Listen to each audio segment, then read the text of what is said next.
बच्चा party welcome back. तो finally तुम लोग अब पहुंच चुके हो क्लास 11 में और मैं जानता हूं यार मिक्स टाइप की फीलिंग्स इस वक्त आ रही होगी। मतलब हवा में तुम लोग उड़ रहे होगे। रिजल्ट तो आ ही गया, रिजल्ट शानदार भी रह गया होगा, तुम लोगों का बहुत शानदार मार्क्स लाए होगे और एक अजीब टाइप का एक मिक्स टाइप का फीलिंग आ गया होगा। अब तो यार हम लोग सीनियर हो गए, 11 क्लास में पहुंच गए, अब तो बहुत सारी चीज़ों की करने की लिबर्टी मिल जाएगी, ये हो जाएगा वो हो जाएगा। मतलब एक जो रेगुलर क्लासेस वाला झंझट था ना वो अब कहीं ना कहीं खत्म होगा और थोड़ा सा मतलब आज़ादी तो थोड़ी सी मिल जाएगी। ऐसे ही कुछ सोच रहे हो? ऐसे ही कुछ सोच रहे हो ना? हाँ, लेकिन ये क्लास 11 है मेरी जान।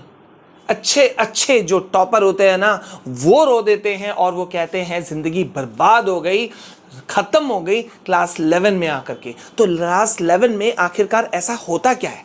हाँ, क्लास 11 में आखिरकार ऐसा होता क्या है कि 10 क्लास का टॉपर स्टूडेंट्स क्लास 11 में आकर के उसके सोच बदल जाते हैं, उसके काम करने का तरीका बदल जाता है, पढ़ने का पूरा वे बदल जाता है, सब कुछ बदल जाता है और कहीं ना कहीं एक बर्डन, टेंशन, हाँ कहीं ना कहीं वो चीजें शुरू हो जाती है। आखिरकार ये ऐसा होता क्या है? क्या होता है क्लास 11 में? अभी तुम लोगों के मन में बहुत सारी क्यूरियोसिटी होगा और उन सभी क्यूरियोसिटी को मैं सॉल्व करूंगा, सॉर्ट आउट करूंगा और मिलके करेंगे यार।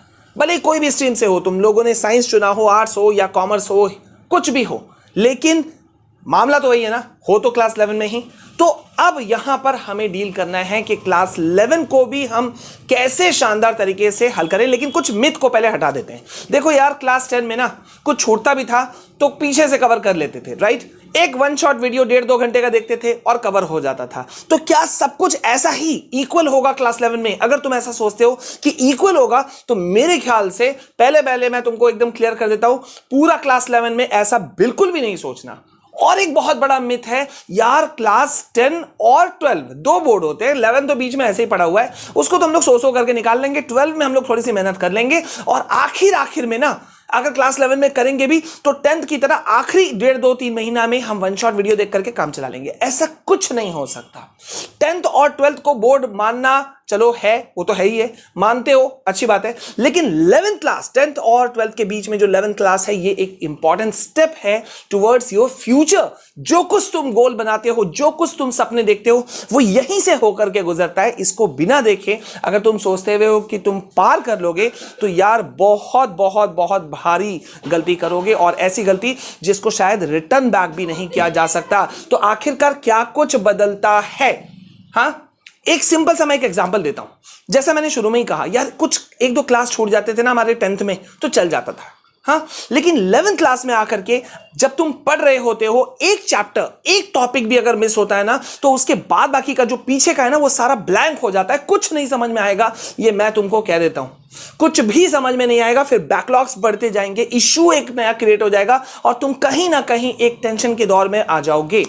अब मुझे समझ में आता है यार, कॉलेज है, दोस्त यार है और थोड़ा सा स्पेशल टाइप वाले फ्रेंड्स भी हैं, अब बन जाएंगे, नहीं बने थे तो अब बन जाएंगे स्पेशल, लेकिन वो स्पेशल फ्रेंड्स या ये सारी चीजें तुमको बहुत भारी पड़ सकती है। तो हमें करना क्या है, तुम कैसे करोगे और किस तरह से करोगे? पहले तो मैं चाहता हूं यार कि इस बार अभी अभी हमने जो ये वीडियो डाल रहे हैं, हम जो ये वीडियो हमने शुरुआत की है, ठीक है, तो ये सबको शेयर कर दो, सबको शेयर करो, क्योंकि यार यहां पे जो मैं बात करूंगा पूरी तरह से रियलिटी पे बात करूंगा, घुमा फिरा के कोई बात नहीं होने वाली। जो बात होगी वो कड़वी हो चाहे जैसी हो, तुम्हारे लिए होगी। अब तुम उसको किस तरह से लेते हो ये सब मैं नहीं जानता, ठीक है? तो यहां पे देखो यार, अब यहां पे पहला एक मिस्टेक ले लेते हैं। देखो, अब तुम क्लास 11 में पहुंच चुके हो और जैसा कि हो रहा है कि मैक्सिमम स्टूडेंट्स ने अभी क्या किया होगा, क्लास 11 को शुरुआत नहीं किया होगा अभी तक। मतलब रिजल्ट के निकलने तक का वेट कर रहे थे। इस बीच में तुम्हारा क्या हो गया, अप्रैल खत्म हो गया, मई का भी आधा खत्म हो गया, है ना? अब जब मई का आधा खत्म हो गया, अब तुम ट्यूशंस ज्वाइन करोगे, क्लासेस ज्वाइन करोगे, है ना? स्कूल ज्वाइन करते या कॉलेज ज्वाइन करते करते भी तुम्हारा थोड़ा टाइम लग जाएगा। तो जो ये जो ट्यूशंस जब तुम शुरू करोगे, 1.5 महीने का गैप, तुमको क्या लगता है? अभी भी तुम में से बहुत लोग सोच रहे होगे यार सर क्या हो जाएगा, कुछ नहीं हो जाएगा, ये जो आप कह रहे हैं ना जिंदगी बर्बाद, ऐसा कुछ नहीं है। हाँ, सबसे बकवास क्लास, ये तो बकवास की बातें, बेकार की बातें, सब ऐसे ही बोलते हैं, हम लोगों ने 10th को बहुत देख लिया। ऐसा नहीं है। अब जब तुम बीच से आओगे तो तुमको दौड़ाया जाएगा। दौड़ाया इसलिए जाएगा क्योंकि मोस्ट ऑफ द जो टीचर्स होते हैं, हमने 10th में भी याद करते हो क्या हम लोग का फंडा था कि दिसंबर में कंप्लीट करना है। सेम गोज विथ 11 कि वहां पे भी तुमको दिसंबर तक में ही अपना सारा जो चैप्टर्स है, टॉपिक्स है, कवर करना होगा A to Z। क्योंकि भाई उसके बाद में तुम्हारे आ जाएंगे एग्जाम्स। अगर तुमने नहीं लिया सही ढंग से, सही तरीके से क्लास 11 को, तो पता है क्या होगा, हाफ ईयरली एग्जाम पास करना तुम्हारे लिए मुश्किल होगा। मैं तुमको अभी बता देता हूं। और जैसा मैंने शुरू में ही कहा कि एक चैप्टर, एक टॉपिक अगर मिस किया तो पीछे का कुछ समझ में नहीं आएगा। तो इसी वजह से अगर तुम देरी कर चुके हो ऑलरेडी तो start now, the sooner the better. यानी कि जितना जल्दी तुम शुरू कर लोगे उतनी ही जल्दी तुम अपने सक्सेस की तरफ बढ़ोगे। वो बैकलॉग्स वाला जो इश्यू है ना, उन सब से बाहर निकल जाओगे। अब यहां पे एक और बहुत बड़ा चीज होता है, जैसे मैंने अभी शुरू में कहा था कि यार क्या होता है, हम लोग का एक थॉट है। क्या थॉट है कि यार अपन तो वन शॉट वीडियो देख लेंगे ना, कोई चीज मिस हो जाएगा तो उससे कर लेंगे, उससे कर लेंगे। हाँ, ऐसा क्लास 11 में नहीं चलता। फिर से बोल रहा हूं, कोई भी स्ट्रीम हो, कोई भी स्ट्रीम हो, be you are in science, humanities और कॉमर्स, किसी में भी हो, सब पे लागू यही चीज है। अभी तक तुम क्या करते थे यार, जैसे तैसे हमने चैप्टर पढ़ लिया, ट्यूशन क्लासेस चले गए, रिवीजन बाद में कर लेंगे। अगर अब ऐसा सोचोगे कि रिवीजन बाद में कर लेंगे, हाँ, तो वो भारी पड़ जाएगा, क्योंकि रिवीजन करने का तुमको टाइम ही नहीं मिलेगा। एक एक चैप्टर की जो लंबाई होती है ना, 10th और 11th, बहुत डिफरेंस है, बहुत डिफरेंस है मेरी जान। मैं तुमको साफ साफ बता देता हूं कि अगर तुम सोच रहे हो ना कि क्लास 10 और 11 में कोई डिफरेंस ही नहीं है, तो मेरे ख्याल से तुम बहुत बड़े बेवकूफ हो। 10th में जहां चैप्टर्स उतने बड़े नहीं होते थे, 11th क्लास में तुमको चैप्टर्स बड़े बड़े मिलेंगे, कॉन्सेप्चुअल वाले चैप्टर्स तुमको मिलेंगे। कॉन्सेप्ट को तुमको कवर करते हुए चलना पड़ेगा, चाहे तुम कोई भी हो, कॉमर्स में हो, ह्यूमैनिटीज में हो या साइंस में हो। तुमको बहुत गहराई से जाना पड़ेगा, तुमको अपने नोट्स पे काम करना पड़ेगा। और सबसे पहले, अभी क्या होता था, मैं कितने बच्चों को 10th में देखता था तुम लोगों को कि सर मतलब एग्जाम से 15 दिन पहले पूछ रहे हैं सर रिलेटेड टॉपिक्स क्या है, सिलेबस क्या है। क्लास 11 में ऐसा नहीं चलने वाला। यहां तुमको शुरू में ही पता होना चाहिए कि तुम्हारा सिलेबस क्या है। और सीबीएसई सैंपल पेपर जो है और सिलेबस जो है वो तुम्हारा रिलीज कर चुकी है, तो तुमको डायरेक्ट जाकर के देखना है, समझना है कि यार किस तरह की चीजें हो रहेंगी, कि किस कौन कौन से चैप्टर्स हैं, किस चैप्टर का वेटेज ज्यादा है, कहां पे हमें फोकस ज्यादा करना है, कहां पे हमें ध्यान ज्यादा देना होगा, क्योंकि चैप्टर्स बड़े बड़े हैं। अगर तुमने शुरू से नहीं देखा कि कौन सा टॉपिक इंपॉर्टेंस में ज्यादा है, कौन सा टॉपिक थोड़ा लेस इंपॉर्टेंस है, तो बिल्कुल नहीं होगा। यानी कि इन शॉर्ट अगर मैं बोलूं तो तुमको सिलेबस को पकड़ के चलना होगा। और क्लास के अंदर में जो भी टेस्ट होंगे, या मान लो तुम्हारे ट्यूशन क्लासेस में जो टेस्ट होंगे, हाँ, या जो तुमको डीपीपीज होता है, डेली प्रैक्टिस पेपर्स जो करवाए जाते हैं, अगर तुम उसको मिस करोगे तो मतलब भारी मुसीबत में आ सकते हो। तुम ये ऐसा एक भी रिस्क लेने के जगह पर नहीं बैठे हो।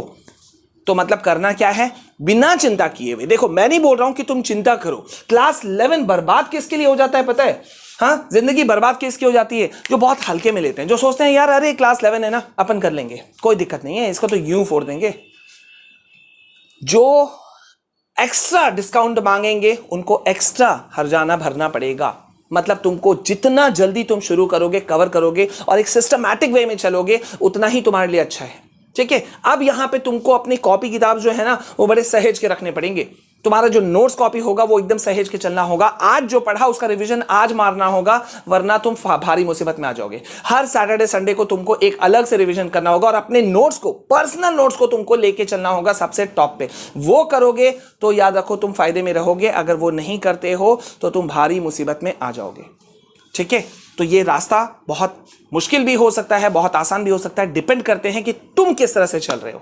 ठीक है, तो जिंदगी बर्बाद करनी है या आसान करना है, ये तुम लोगों के ऊपर है। और यार जैसा मैं तुमको पहले भी गाइड करते आया हूं कि भाई अभी तुमको क्या करना है, ये तुम्हारे लिए ही बनाया है चैनल मैंने।